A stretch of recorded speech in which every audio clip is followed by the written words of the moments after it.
الشرح والإبانة على أصول السنة والديانة.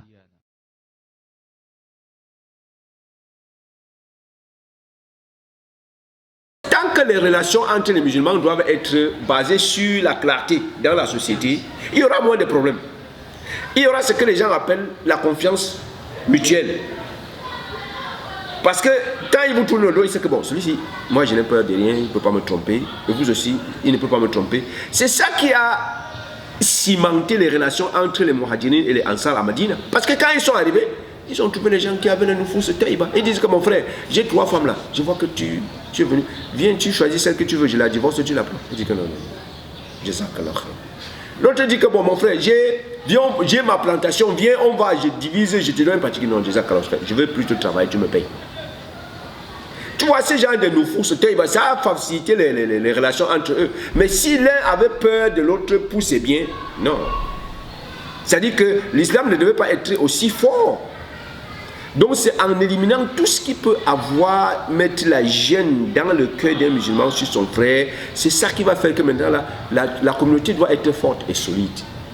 Parce que je vous fais entièrement confiance et vous me faites entièrement confiance. Je n'ai pas peur de vous, vous n'avez pas peur. C'est-à-dire mon bien, si mon bien tombe là, je n'ai pas peur. Je sais que si mon frère il ramasse ça, il va garder ça jusqu'à ce que je viens le chercher, je viens le trouver. Vous voyez, quand nous sommes arrivés à Khartoum en 2002, c'était encore le moment où, si votre porte-monnaie tombe à terre, vous allez voir quelqu'un a pris ça, il est allé mettre sur un endroit où c'est visible pour que vous venez de prendre. Hein. Oui. C'est-à-dire que nous, on habitait dans une maison, les étudiants camerounais habitaient dans une maison sans porte, sans fenêtre. Mais nous, quand on partait à l'école, on n'avait peur de rien. Même un chien ne peut pas entrer chez nous. Oui.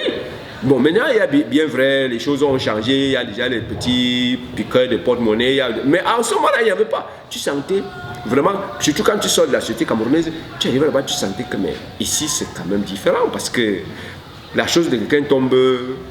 Mais si ta chose tombe devant toi ici, là, quelqu'un ramasse même pour qui te donne, c'est un problème. Je dis devant toi. Un jour, je suis en train de voyager, mon agent est tombé devant le chargeur. Le chargeur qui est en train de... Il a pris mon agent, il couvre le billet, il me donne, mais mon agent tombe, il prend, il ne veut pas me donner.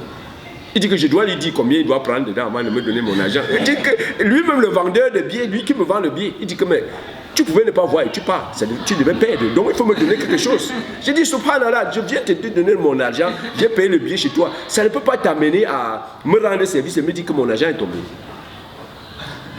Et il a mon argent, mais il me demande que c'est combien que tu as. Quand je lui ai dit le montant, quand je lui ai dit le montant, il sait que c'est tombé de ma poche, je lui ai dit le montant maintenant, il a compté, c'est ça, il me donne. Je prends, il met en poche. Je prends, je mets en poche. Il me dit que mais il faut absolument que tu me donnes. Je dis que je ne te donne rien. Il dit la prochaine fois je prends, je ne te donne pas. Je dis que oui, attends la prochaine fois, mais tu n'auras jamais. La prochaine fois, tu n'auras jamais. Parce que je n'ai même pas tourné le dos. Je suis là, devant lui. Mais mon agent, comme il prend, il me dit que je dois lui dire combien il doit prendre dedans avant de me donner. الشرح والإبانة على أصول السنة والديانة.